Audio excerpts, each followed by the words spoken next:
as the Iran war escalates. All right, speaking of the Iran war, joining us live in studios, he does every Wednesday at this time, political analyst Stephen Lawson. Stephen, let's start with the PED suspension of Jurickson Profar. What the heck, man?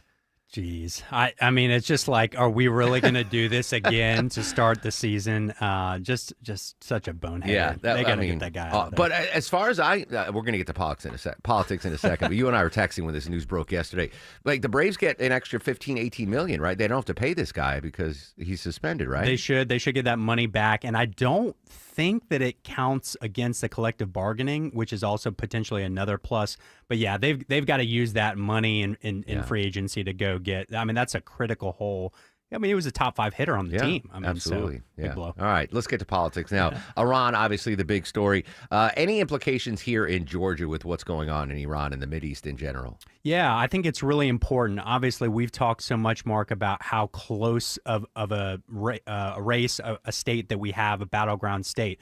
I think for the president, the longer this drags on and the less that we're talking about addressing those core issues of affordability, taxes, homeownership, all of those things, it's to a detriment to the president, I think, and to Republicans in Georgia. So I think if he is able to off-ramp this war quickly, if he's able to stabilize some of these gas prices, obviously there's so many implications to this, the better for Republicans. But the longer this drags on and we're not talking about those core issues, I think the better for Democrats. Yeah, I mean, there are other products that we will see a price increase because of the Mideast. But top of mind is, like, you fill up your gas tank every week. And what are we seeing? We saw initial 15-cent jump here pretty much statewide. I haven't heard anything else that it's gone higher. Oil prices actually down a little bit today, but there is uncertainty, right? The Strait of Hormuz, what's going to happen with the oil. But as I mentioned earlier, 83% of the gas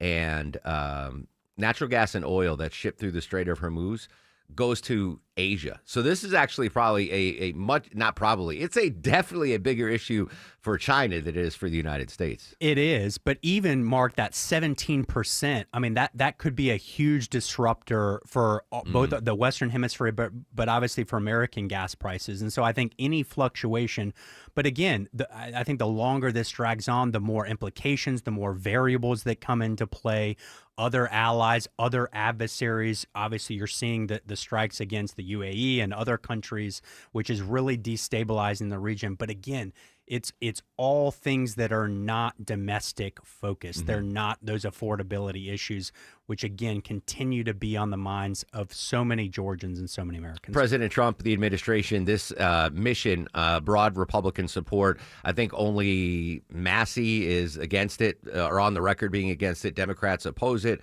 for various reasons. What I think there's been an unforced error thus far. Again, we're only 5 days into this. But we heard Secretary of State Marco Rubio, talk to reporters 2 days ago and say, well, the reason we did this is because Israel said we're going to attack them. And then we knew that Iran would retaliate against American forces. So that's why we jumped in. And that actually kind of made sense to me. And then we heard from Hegseth and President Trump, and they were like, no, that's not it at all. And then yesterday, Secretary of State Marco Rubio had to back off of that comment. The unforced error, I think, is not everyone getting the same talking points, not being on the same page. And, this is obviously the cream of the crop when it comes to politics in the United States. Like, it gets no higher. But this is something that, a state party could learn from. Like, hey, we all have to have the same story here. Yeah, that's right. When you leave the room, the story has to be the same. Yes. The messaging has to be the same, and they have to be united. I think for the most part they have. That was an interesting sort of split where you had the president basically saying, hey, we hit them first because we thought that they were going to hit us, and we didn't want that to happen. So we were saving lives, including, potentially the life of the president, right? Iran has clearly targeted him numerous times. Yeah. So I think that was forefront of his mind. Secretary of State Marco Rubio, obviously more foreign policy chops, implications talking about Israel. So, yeah, I do think that they're going to have to tighten that up. And particularly on a move like this that they know is going to be so closely scrutinized, I think that unity is really important. Yeah, and listen, one of the strong points of President Trump is his willingness to shoot from the hip and not hold anything back. But that can, cause some different information coming out, and I'll talk about Secretary of Defense Pete Hegseth's like, we don't have a timeline on this. We don't, and then President Trump's like 4 weeks. Like you have to be able to dodge and swerve and head bob when you have a president who's just going to say what's on his mind, which we don't usually see in the Oval Office, right? Yeah, that's right. And I think somewhere in between those two responses is probably the right move. Look, it's saying something like, we want this to end as quickly as possible, but we're not going to be beholden and boxed into a timeline. That's probably the sweet spot. Why are you not working? Why are you not assistant to Susie Wiles? Maybe they're tuning in to WSB. They should be. Everyone tunes in when Stephen Lawson joins us live in studio. All right, real quick before we get to some Georgia politics, Texas elections yesterday, the primary. Were you surprised at all about the results? And let's start with the Republicans, where there's going to be a runoff. Yeah, not surprised in the fact that there's going to be a runoff. I was a little surprised that Ken Paxton did not do better. A lot of the polling had come in showing him running 4, 5, 6, maybe 8 points better than John Cornyn, and really they were neck and neck. I think Cornyn was up by 1 or maybe lost by 1 on the final tally. I think that's a boost of momentum for John Cornyn heading into the runoff. There's obviously a lot of allegations and controversies around Ken Paxton. John Cornyn has made that very clear that Ken Paxton would not be electable, and I think the fact that he got as close as he did to Paxton could be important. Obviously, everyone there is watching for what the president does. I think, by all accounts, this morning the president was pleasantly surprised with Cornyn's performance. Let's see if that turns into endorsement, or if he ends up staying on the sidelines. Wesley Hunt played the spoiler in this, getting 13.5% of the vote, which forced this runoff. Where do his votes go? Yeah, good question. I think that's what everybody's watching. The conventional wisdom would be to Paxton. But again, President Trump has the ability to completely reshape that race and pick a winner.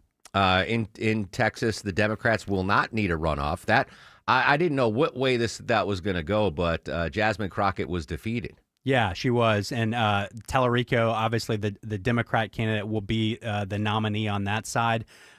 Really has tapped into sort of almost a populist evangelical base on the Democrat side, which a lot of people think that could be the path for success in Texas. Obviously, tapping into that, but being a Democrats, more moderate Democrats. More moderate, yeah. Yeah, so really interesting there, but I think it's going to depend on who the Republicans nominate to see how close that race gets. So who does Tallarico want to face? Is there any indication? Like, it's got to be Paxton. He's got to want Paxton because of the vulnerabilities and the controversies. So much stuff, the baggage that he carries with. Yeah, I wasn't paying close attention to this because, goodness gracious, we've been swamped with news, but I knew the election was yesterday. I thought Crockett would win, and I thought Cornyn would win, and so I was wrong on both accounts. Yeah, you get a half a point. Which is why I'm not working for Susie Wiles. Political analyst Stephen Lawson. All right, Governor Kemp signed the budget bill. What's the story with property taxes here in the Peach State? Yeah, obviously the governor signed the budget, the amended budget. A lot of work went into that budget from both chambers. They'll pass the full budget later this month. But the amended budget has a lot of great things, a lot of transportation funding. We talked about those express lanes in Henry County, which will be coming, which will be a huge boost. It also includes a $2,000 bonus for teachers and state workers, which will be a huge bonus. How much of that of $2,000 is my wife going to give me? That's the question we have to ask. Is that written in the bill? Is it? Yes. Is that written? An amendment. We needed an amendment. $0. Spouses get 30% of the $2,000. I don't know. But yeah, and then also a rebate, property tax rebate for homeowners, which will be a big boost. Separately, there was a property tax bill in the House yesterday that would have eliminated property taxes for homestead properties. So for your primary residence, it would have eliminated, it would have used sales tax to backfill that on the local level. It needed 120 votes because it was a constitutional amendment. Mm-hmm. Every Democrat but one voted against it, and so it failed. Which is a lot of people are not happy about that. Why would they do that in an election year? Yeah, that's a good question. It's an 80-20 issue. We know that. I think that there's going to be some huge blowback for Democrats on that issue. But the Speaker and House Republicans have promised to potentially bring a separate property tax bill later this week that would not require a constitutional amendment. Oh, okay. So that's going to be something to keep an eye out. So it may be a best case scenario for Republicans in that they get Democrats on the record, And but they also still get the tax credit. Correct. Crossover day Friday. Crossover day is Friday, and this is obviously basically the point in session, Mark, where any bills coming out of the chamber have to pass one chamber to be alive the rest of the way. So big, important kind of halfway point in session. Lots of bills floating out there, lots of priorities, and they will be working feverishly until well into the night on Friday to get those across. All right, Deborah, Friday, make sure we get Jonathan O'Brien, our Capitol reporter, on at some point. He's going to be camped out there for like 36 hours. Good. Yeah. Send him some food. Yeah, exactly. All right, Stephen, great stuff. Dentons.com, DENTONS.com, code word Erickson. You get the apple tartlets. You get the whole shooting match there. That's right. I want someone try to go to Dentons.com and try to put in the code word Erickson. Put in the code word Braves left fielder. Yeah. To send a message to Alex Anthopoulos. We've got, is that going to affect the employment numbers? Well, the fact that Jerickson Profar is out of a job. Stephen, great stuff as always, my friend. Happy to be here, my friend. All right, 10:49 on the Mark Arum Show. We're going to come back, update our top